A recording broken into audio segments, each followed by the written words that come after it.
Hello my dear friends and students,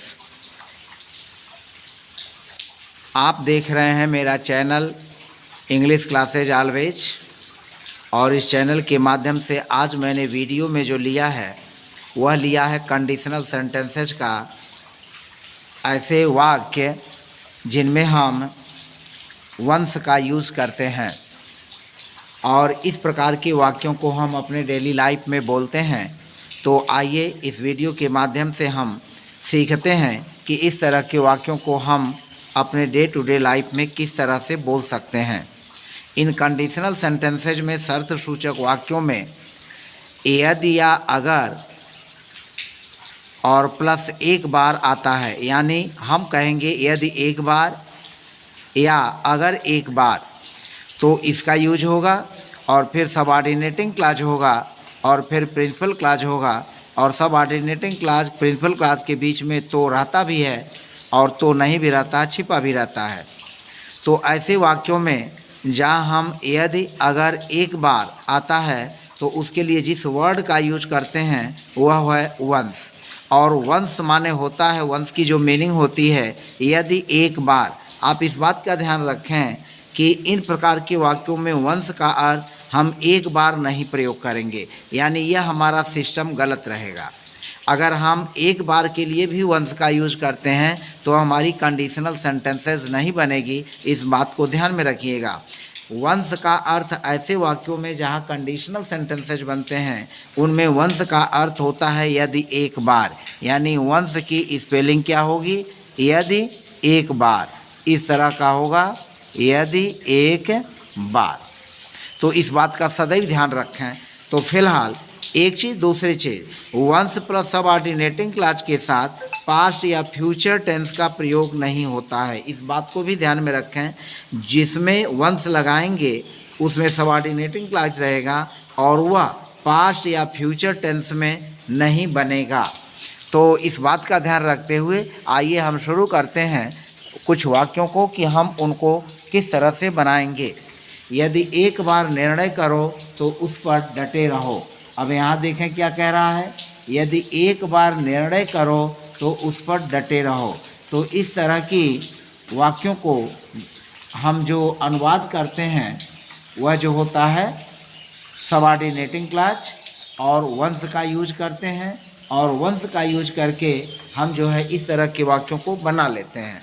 तो यदि एक बार, जैसा कि अभी मैंने कहा है वंस, यदि एक बार तो इसको लिखेंगे वंस, वंस एक बार। निर्णय करो, यदि एक बार निर्णय करो वंस। अब फिर निर्णय करो तो इसका अर्थ हुआ कि निर्णय लेते हो, यदि आप निर्णय लेते हो तो once you take, once you take a decision, once you take a decision, once you take a decision. तो कामा लगा लेंगे तो के लिए, और फिर हम लिखेंगे उस पर डटे रहो या उस पर अड़े रहो। तो यह हो जाएगा stick, stick to it, stick to it. तो उस पर डटे रहो, अड़े रहो। Once you take a decision stick to it, इस पर अड़े रहो। यदि एक बार वचन दो तो इसे पूरा करो, यदि एक बार वचन दो तो इसे पूरा करो। तो इसकी इंग्लिश फिर हम उसी तरह से बनाएंगे और जो हमारा यूज होगा हम उसी तरह से इसको बना लेंगे। वंस यू स्पीक, वंस यदि एक बार वचन दो तो हो जाएगा, यदि एक बार वचन दो तो इसकी इंग्लिश होगी once you make a promise, यह प्रेजेंट इंडेफिनिट में बन जाएगा। Once you make a promise, once you make a promise तो इसे पूरा करो, keep it, keep it. Once यदि एक बार वचन दो तो इसे पूरा करो, once you make a promise keep it. वही चीज़ यहाँ है, यदि एक बार प्रतिज्ञा करो तो उसे निभाओ।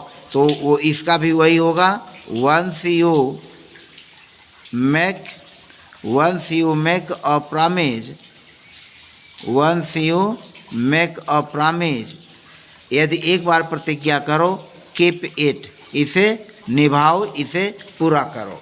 तो यह हो गया once you make a promise keep it. अब हम आगे चलते हैं। हमारा अगला सेंटेंस है, यदि एक बार आगरा जाओगे तो ताजमहल देखोगे। तो once you go to Agra, एक बार यदि तुम आगरा जाओगे, यानी यदि एक बार आगरा जाओगे तो ताजमहल देखोगे। यू विल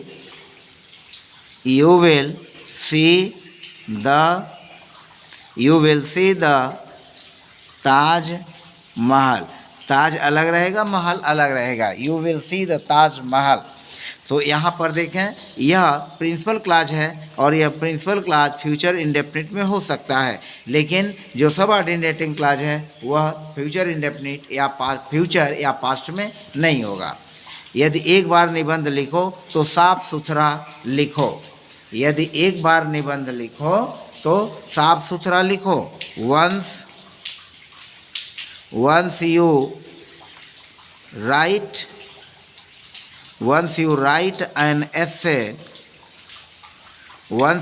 an essay, तो साफ सुथरा लिखो। write neat and clean, write neat and clean, write neat and clean, write neat and clean। तो कहा, यदि once you write an essay, write it neat and clean, write it, यहाँ it लगा लेंगे, write it neat and clean। तो यदि एक बार बोलो तो सोच समझ कर बोलो। once you speak, think before you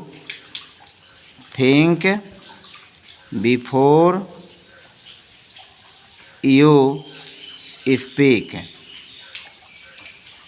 हम बोलेंगे once you speak, think before you speak, तो बोलने के पहले सोचो। या हम अगर you को हटा दें, think before speak, तभी हमारा वाक्य जो है अपनी जगह सही होगा। हम इसको ऐसे भी बोल सकते हैं, think before speak, बोलने के पहले जो है सोचो, यानी सोच समझ कर बोलो। तो once you speak, think before you speak या think before speak।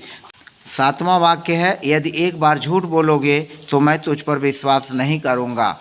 तो यदि एक बार झूठ बोलोगे तो once you tell a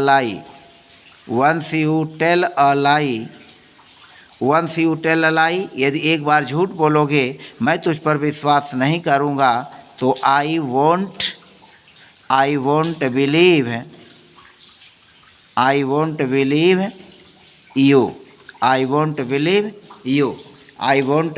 you। तो once you tell a lie, I won't believe you, यदि एक बार झूठ बोलोगे तो मैं तुझ पर विश्वास नहीं करूँगा। once you tell a lie, I won't believe you। तो यह हो गया। फिर अगला है, यदि एक बार चोरी करोगे तो बुरी संगत में पड़ जाओगे। यदि एक बार चोरी करोगे तो बुरी संगत में पड़ जाओगे। तो यहाँ हो जाएगा once you steal,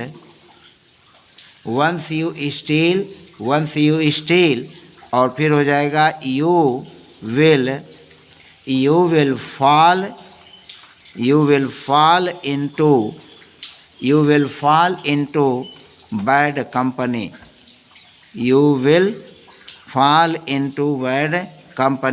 once you steal, you will fall into bad company। तो फिलहाल 8 सेंटेंसेस के माध्यम से हमने शर्त वाले वाक्यों में यदि एक बार यानी वंस के यूज़ के बारे में बताया। तो फिलहाल आज की वीडियो में बस इतना ही। चलते हैं, नेक्स्ट वीडियो में पुनः मिलेंगे। तब तक के लिए आप सभी को धन्यवाद। वीडियो को देखने के लिए धन्यवाद। और यदि आप मेरे चैनल पर नए हैं तो चैनल को please subscribe, press bell icon, like comment करना न भूलें। और जो मेरे नए और पुराने व्यूअर्स हैं जो मेरी वीडियोज़ को देख रहे हैं, उनको मेरे तरफ से ढेर सारी शुभकामनाएं। धन्यवाद।